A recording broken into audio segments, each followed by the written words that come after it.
So tell me how you got interested in Jane Austen. Did I talk about a bottle of milk at a grocery store yet? No, my wife and I watched the Colin Firth thing when it first came out and loved it and read all of her novels.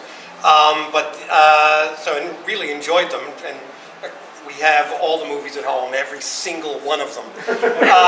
So those are your DVDs? Yeah, they're actually out. And I used to, but the idea for this play, though, the reason why I wrote the play was,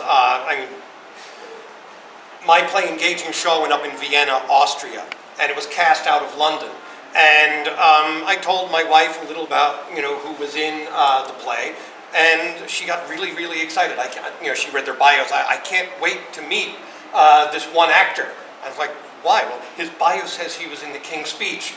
If I meet him, that will move me one step closer to Mr. Darcy.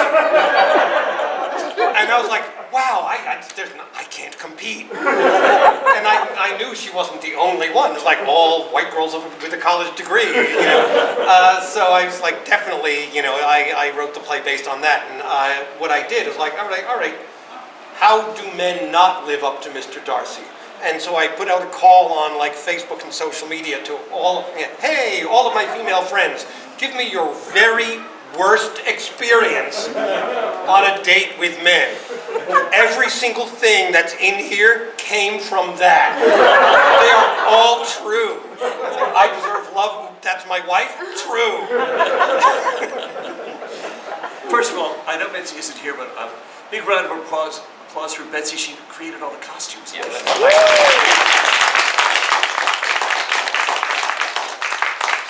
me create that over there.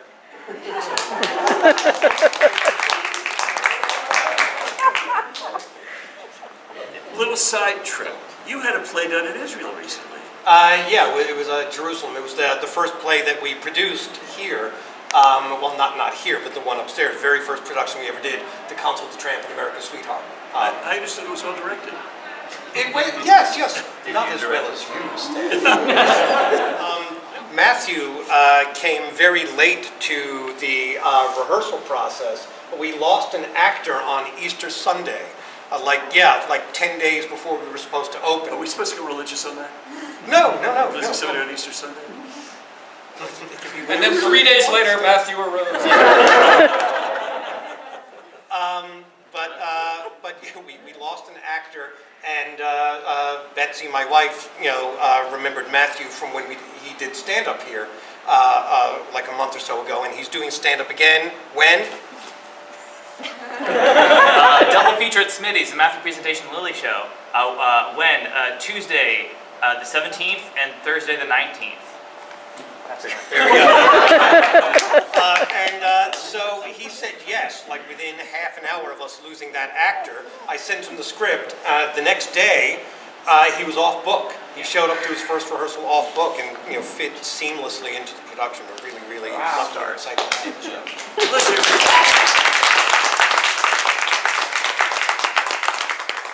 To ask an obvious question, when did you first get interested in writing plays at all? That's been an always thing. I mean, the story that I tell all the time is when I was in third grade, I discovered my mom's old manual typewriter in a closet somewhere. And, I said, what's this? She showed me how to load the paper, and I immediately started writing dialogue.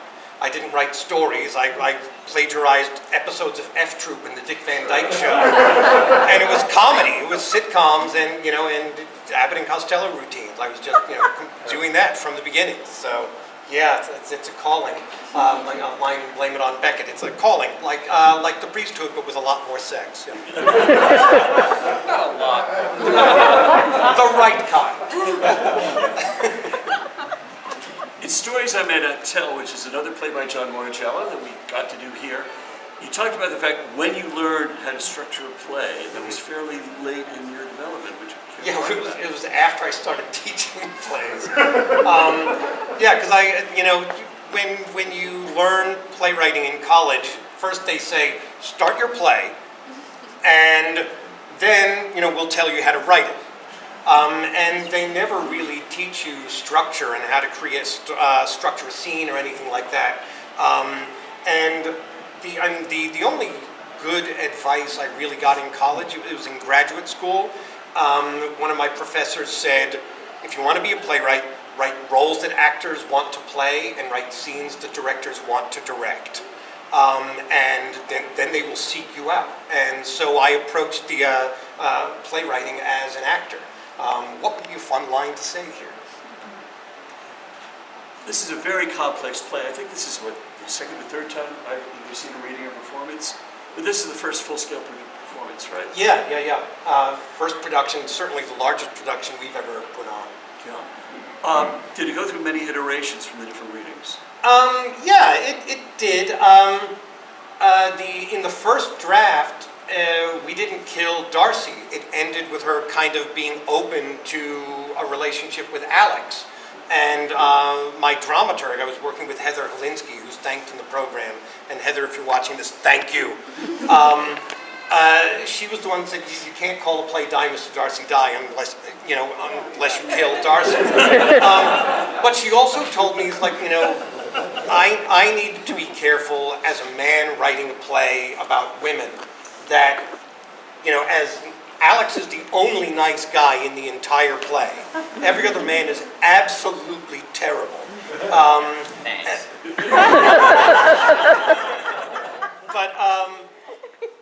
But if she gets together with Alex, my dramaturg said it's kind of like she's settling, and that's not a good lesson.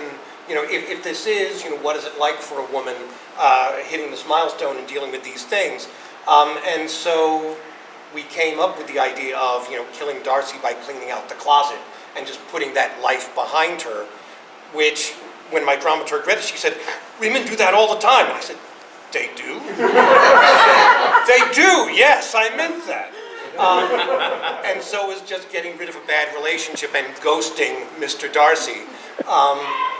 And then it was like, well, but what happened to Alex? We felt sorry for him. And I was like, well, we have two kind of single, sad people here. Let's get them together.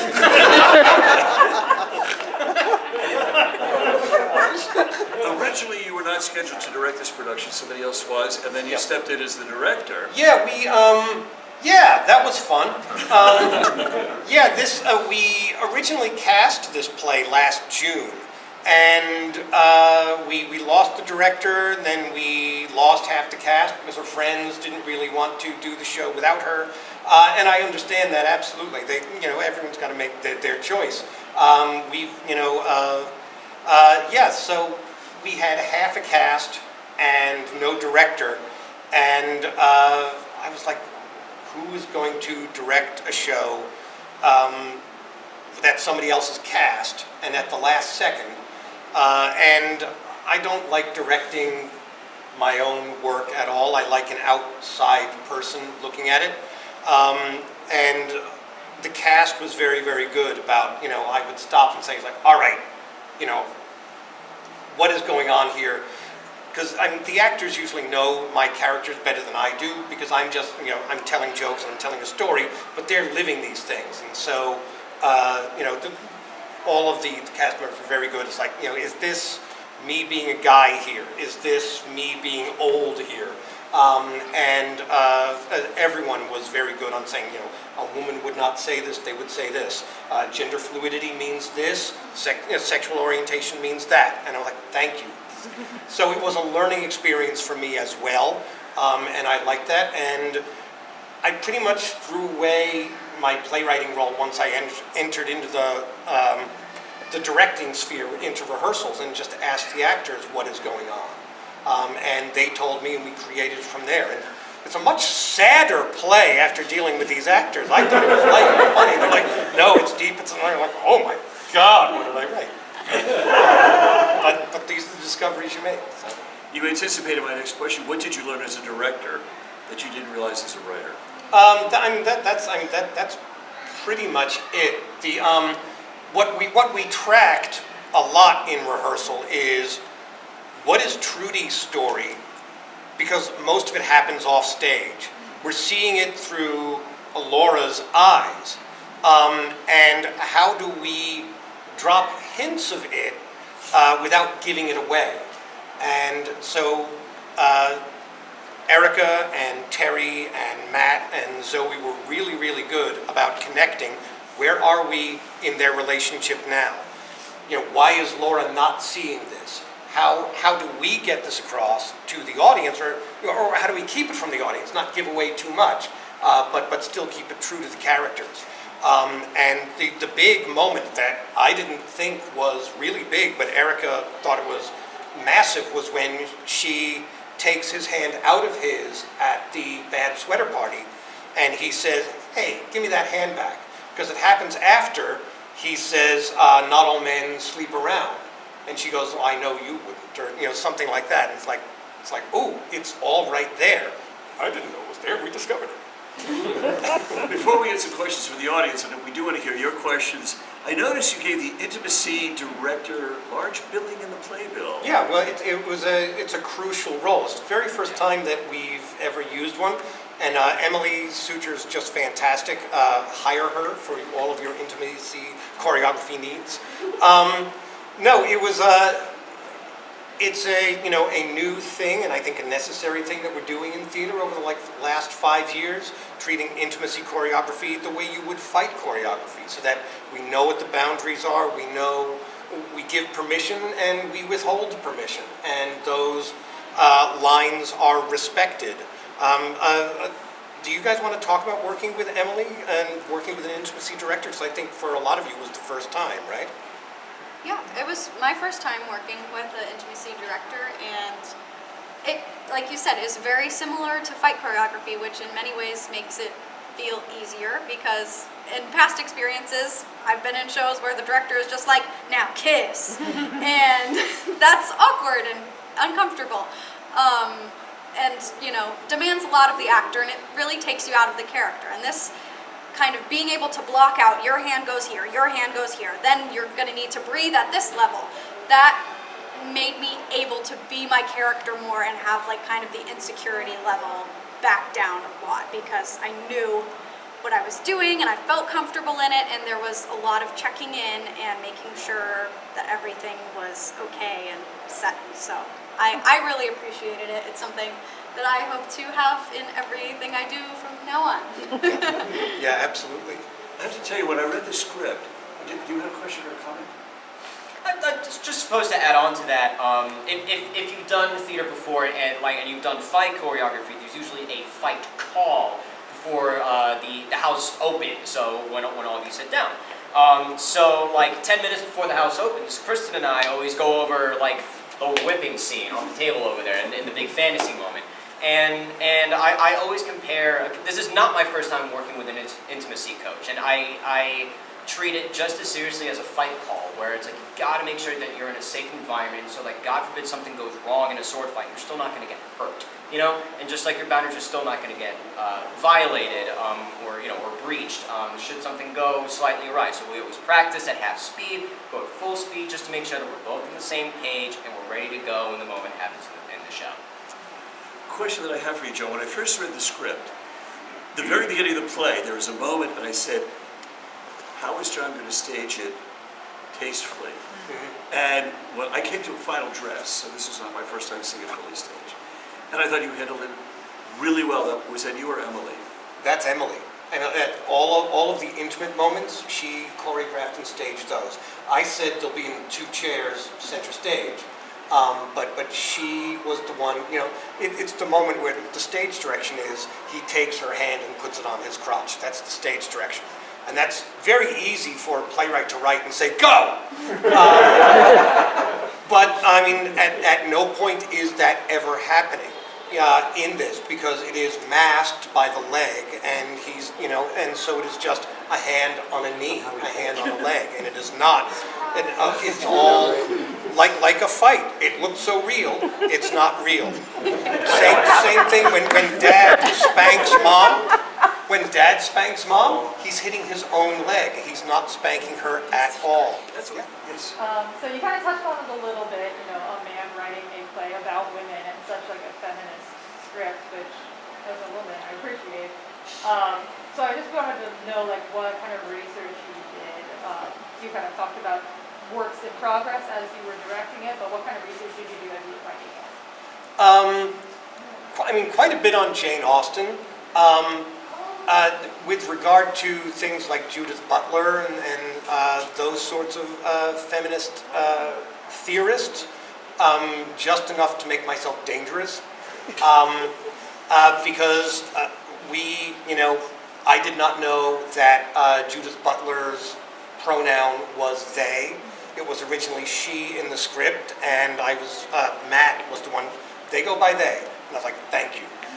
It's possible when you wrote the script, they were still going by she, her pronouns. Yeah, that was I wrote it a 8 later years ago. development. Yeah, Definitely. right. 10 years ago, yeah. Right.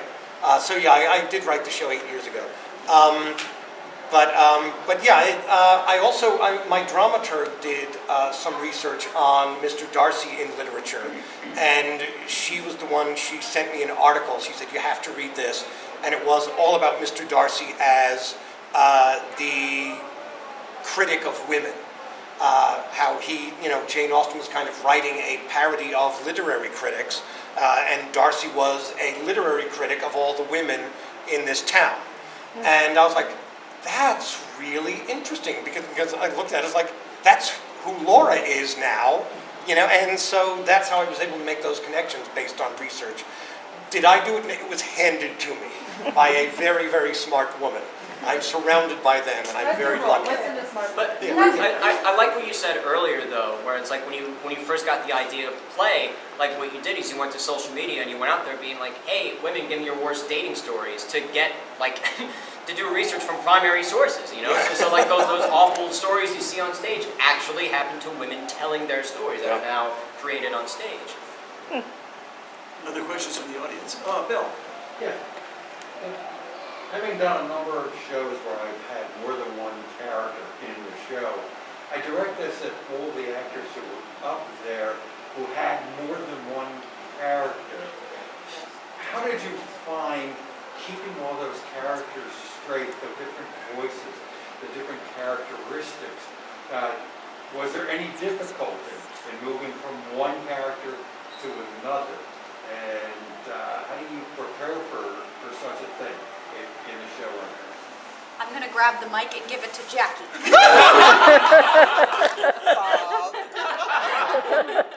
I mean, for me, to be honest, the accents helped, right? Because it's making each character real and an actual person and not a caricature.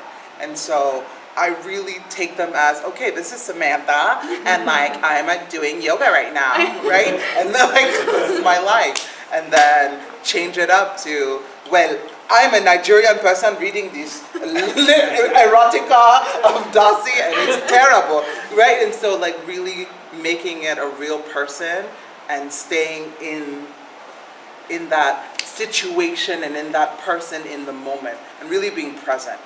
And I really enjoy like going from person to person to person. Personally, it was fun. Costume set. Yeah. Oh, Costume do help. Helps you remember who you are, you just look down. You make reference to a lot of film and television, both in terms of adaptations and in terms of other works that are being pulled in, from romantic comedies to talk shows. And I guess one of my questions was, when you have a play which is presented to a wide audience instead of a single point of view of a television camera or a film camera, how did you adapt some of those ideas to like the stage environment as a director? That was, I wanted it to appear contemporary, because we're dealing with a woman of today who's reflecting upon those books of the past. And the young people of today, they don't really call each other on the phone, they text each other. And so how do I put text on the stage? And so we came up with that as a little comic way of doing it. But also, having Stephen there to be his, he's the one holding up her thing, so he can be the voicemail, his own voicemail. And so that was really, I knew I needed some sort of technology in there, and I knew young people would probably be watching more TV, and they would associate, while they've read the books, and I'm sure Laura loves the books, and I'm sure many of them do, but, they're collecting the movies, that they're going home and they're streaming them, one after the other. And that's really my wife. It's like she goes back and it's like, oh, period thing. Here we go. We're watching this. She went to the Bridgerton ball last week with our daughter-in-law, and she just had an absolute ball. It was fantastic. Yes. Well, I just wanted to say, I'm visiting, that I find that right now it's very timely. It's so timely, this play, because of what's going on in the world.